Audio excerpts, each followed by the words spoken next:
Bismillahirrahmanirrahim. Assalamualaikum students. Hope you all will be fine. Welcome to my channel Master Study Zone.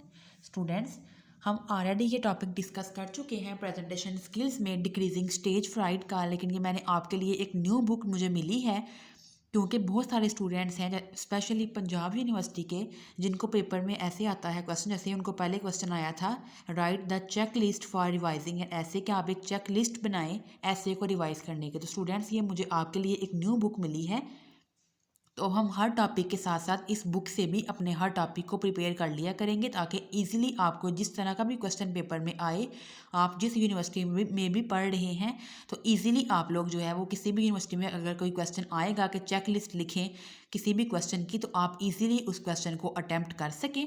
तो students इसके अलावा भी अगर आपको किसी भी टॉपिक पे कोई नोट्स चाहिए इंग्लिश के, चाहे ज़ूलॉजी है, बॉटनी है, केमिस्ट्री है, साइकोलॉजी है, कंप्यूटर है, आपको किसी भी स्पेसिफिक टॉपिक पे कोई नोट्स चाहिए, आपको कोई लेक्चर चाहिए, कोई प्रैक्टिकल चाहिए, तो आप मुझे कमेंट सेक्शन में मैसेज करें। इसके अलावा डिस्क्रिप्शन में मेरे व्हाट्सएप का लिंक भी दिया गया है, आप उस लिंक के थ्रू मेरे व्हाट्सएप ग्रुप को ज्वाइन करें। अगर आपको स्टडी से रिलेटेड कोई भी प्रॉब्लम होगी आप मुझे उस ग्रुप में मैसेज करें, इंशाल्लाह मैं आपकी प्रॉब्लम को सॉल्व करने की पूरी कोशिश करूँगी। तो स्टूडेंट्स अब हम हर क्वेश्चन के साथ साथ चेक लिस्ट भी देख लिया करेंगे। तो हमने जितने टॉपिक्स ऑलरेडी हम इंग्लिश के पढ़ चुके हैं, तो इंशाल्लाह मैं पूरी कोशिश करूँगी कि मैं उन सारे टॉपिक्स को आपको एक दफ़ा दोबारा हम इस बुक से भी पढ़ लें, क्योंकि जितना मटेरियल आपके पास ज़्यादा होगा डिफरेंट बुक से आप पढ़ेंगे, जितना अथेंटिक मटेरियल आपके पास होगा ईजिली आपके माइंड में उतने ही ज़्यादा पॉइंट्स होंगे और जिस तरह का पेपर में भी आपको क्वेश्चन आएगा ईजिली आप अटैम्प्ट कर सकेंगे, आपके पास इनफ मटीरियल होगा। तो स्टूडेंट्स आज हम डिस्कस कर लेते हैं चेक लिस्ट को डिक्रीजिंग स्टेज फ्राइट की।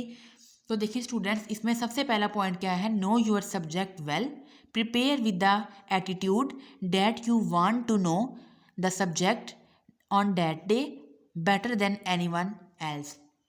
अब देखिए स्टूडेंट्स, वो कहते हैं सबसे पहले आपको अपने सब्जेक्ट के बारे में अच्छे तरीके से पता होना चाहिए कि आप जो है किस टॉपिक पर प्रेजेंटेशन आप देने जा रही हो।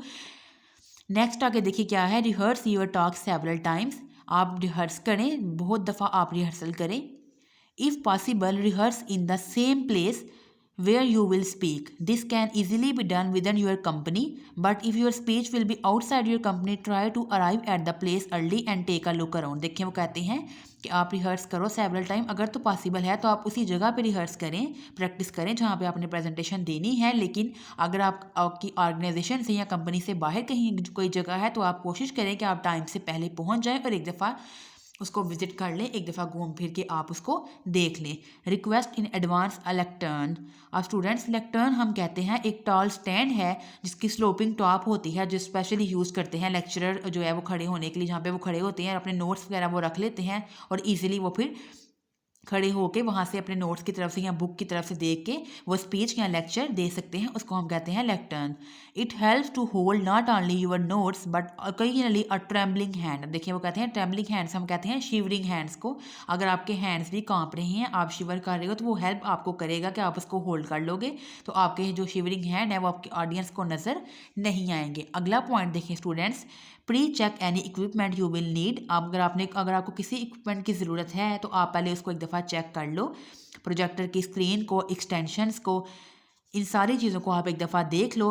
इलेक्ट्रिक आउटलेट को इस नियरेस्ट द पोडियम और लेक्टर्न के, आपके वो जो इलेक्ट्रिक आउटलेट है वो आपके लेक्टर्न के नज़दीक होना चाहिए। Take an object with you, a pen, your notes, marking pencil. Of course one should not play with the object but using it as a pointer and as a source thing to touch has helped calm some speakers. देखिए वो कहते हैं कि आप अपने साथ ज़रूर कोई मार्कर या कोई पेन लेके जाएं, आपने खेलने के लिए वो नहीं लेके जाना, बल्कि इसका मकसद ये है कि अगर आपने स्ट्रिंग से कोई चीज़ समझानी है तो आप इजीली जो है वो पेन के साथ उस चीज़ को एक्सप्लेन कर सकोगे।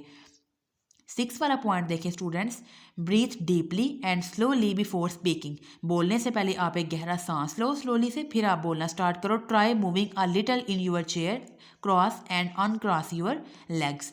7 पॉइंट देखिए कि आपने एक जगह पे ही खड़े नहीं रहना, बल्कि आपने थोड़ा सा मूव करना है, इधर उधर आपने घूमना फिरना है। सेकंड पॉइंट देखिए, move during the speech.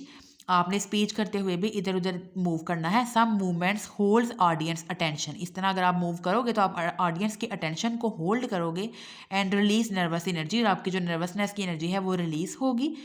Even behind a lectern no one can move slightly or use a lavalier mic and thereby increase the possible range of movement. अब देखिए वो कहते हैं अगर आपका माइक जो है वो इधर उधर मूव कर सकता है, लेवलियर माइक है आपका, तो फिर इंक्रीज कर देगा या आपकी रेंज ऑफ मूवमेंट को कि आप इजीली इधर उधर ज़्यादा मूव कर सकोगे। If you are seated, shift positions in your chair or gestures a bit more with your arms। कि अगर आप बैठे हुए हो तो फिर भी आप अपनी पोजीशंस को चेंज करो, आपने एक जगह पे जो है वो नहीं बैठे रहना सर झुका के, बल्कि आपने अपनी पोजीशन को चेंज करना है। ये आपके शो करेगा कि आप कॉन्फिडेंट हैं, आपकी नर्वसनेस को ये शो नहीं करेगा। 8 वाला पॉइंट देखें students, approach the lectern with assurances and enthusiasm. आपने जो लेक्टर्न, मैं दोबारा भी आपको बता देती हूँ कि एक स्टैंड है जिस पे खड़े होकर आप जिसके सामने खड़े होकर जिसकी आप प्रेजेंटेशन देते हो और इसीलिए आप उसके ऊपर अपने नोट्स या बुक को आप रख लेते हो, तो वो कहते हैं कि आपने एश्योरेंस के साथ यानी कि पूरे यकीन कॉन्फिडेंस के साथ जाना है। एंड एंथुजियाज्म हम कहते हैं एक इंटरेस्ट को या ईगर इंजॉयमेंट, क्योंकि आपको बहुत ज़्यादा इंजॉयमेंट है, आपका इंटरेस्ट है, तो आपने इस तरह जो है वो डाइस को आपने इस तरह अप्रोच करना है। तो स्टूडेंट्स ये आज आपका छोटा सा एक टॉपिक था, आप पहले भी डिक्रीजिंग स्टेज फ्राइट को पढ़ चुके हैं। ये एक चेक लिस्ट है कि आप ये 7 to 8 पॉइंट्स हैं, इजी पॉइंट्स हैं, इजीली आप इनको याद कर लेंगे। इतनी मुश्किल वर्डिंग इस बुक की भी नहीं है, आप लोग इजी इन पॉइंट्स को याद कर सकते हैं। तो स्टूडेंट्स इंशाल्लाह नेक्स्ट में आगे कोशिश करूँगी कि जितने लेक्चर आपने ले लिए हैं, जितने हमने टॉपिक समझ लिए हैं, मैं उन सब की जो चेक लिस्ट है वो आपके साथ शेयर कर दिया करूँगी, ताकि अगर आपको पेपर में चेक लिस्ट आए तो आप उसको देख के घबरा नहीं जाएंगे। ये चेक लिस्ट क्या है, आपने पहले इसका नेम ना सुना होगा तो आप वहाँ पे कंफ्यूज हो जाओगे। तो इंशाल्लाह हम हर टॉपिक के साथ साथ इस बुक से भी जो हमने टॉपिक्स पढ़ लिए हैं उनको भी दोबारा से रिवाइज कर लेंगे, ताकि जितना मटेरियल ज़्यादा होगा आप इजीली उन पॉइंट्स को याद कर लेंगे। तो स्टूडेंट्स इंशाल्लाह नेक्स्ट हम एक नई वीडियो के साथ मिलेंगे, तब तक के लिए अल्लाह हाफिज़।